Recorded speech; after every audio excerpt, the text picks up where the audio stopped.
নমস্কার বন্ধুরা, সোমার বাঙালি রান্নায় তোমাদের সবাইকে স্বাগত জানাই। আজ আমি বানাবো শাহী ফুলকপি। প্রথমে কড়াইয়ে তেল দিয়ে দিলাম।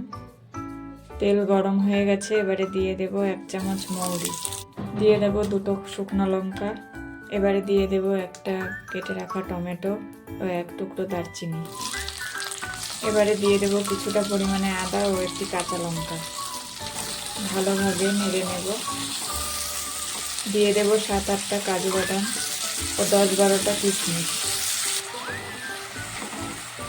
এবারে এটাকে নামিয়ে একটা পেস্ট তৈরি করে নেব। কড়ায় আরও কিছুটা তেল দিয়ে দেব। তেল গরম হয়ে গেছে, এবারে ফুলকপিগুলো দিয়ে ভেজে নেব। দিয়ে দেব 1/2 চামচ নুন, 1/2 চামচ হলুদ গুঁড়ো।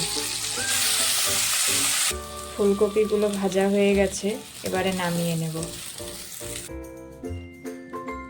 এবারে কড়াইয়ে দিয়ে দেব 2 চামচ ঘি। ঘিটা গরম হয়ে গেছে, এবারে দিয়ে দেব 2 টুকরো তেজপাতা। এবারে দিয়ে দেব মশলার পেস্ট। দিয়ে দেব 1 চামচ নুন, 1 চামচ কাশ্মীরি লঙ্কার গুঁড়ো। মশলাটা ভালোভাবে নেড়ে নিতে হবে। মশলাটা কিছুটা ভাজা ভাজা হয়ে এসছে, এবারে দিয়ে দেব ফেটিয়ে রাখা টক দই। এবারে দিয়ে দেব 1 চামচ চিনি, দিয়ে মশলাটা ভালো করে মিশিয়ে নেব। মশলাটা ভালোভাবে কষানো হয়ে গেছে, এবারে দিয়ে দেব ভেজে রাখা ফুলকপি।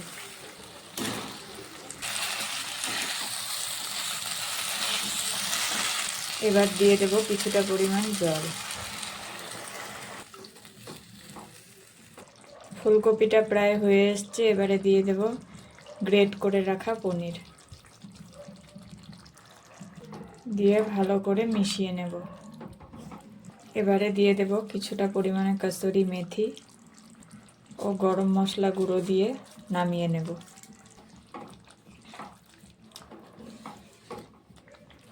তৈরি হয়ে গেল শাহী ফুলকপি।